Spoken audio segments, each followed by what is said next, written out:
দক্ষিণাঞ্চলে আমরা আসার পরের থেকে এই সরকার ক্ষমতায় আসার পরের থেকে কিন্তু আমি বিশেষ করে দক্ষিণাঞ্চলে বহু যোগাযোগ ব্যবস্থা ইমপ্রুভ করেছি।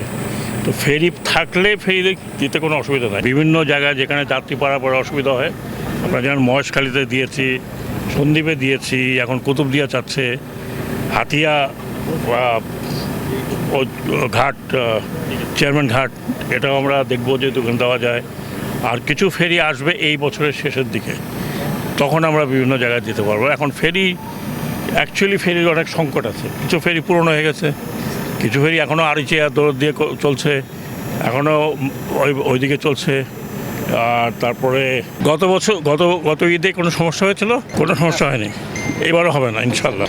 এর মধ্যে এখানে একটা ধরেন ঝড় ঠিক না, জলোচ্ছ্বাস হয়েছে, তো ওই প্রোগ্রামটা কাটছট করে আমি এসেছি দক্ষিণ দিকে, ভোলার দক্ষিণ দিকে যে সমস্ত জায়গা আছে, কুকরি মুকরি, কচ্ছপিয়া, ঢালচর, এগুলোতে যদি আমার উদ্যোগে কিছু লোকজনকে সরকারের তরফ থেকে কিছু রিলিফ দেওয়া যায়।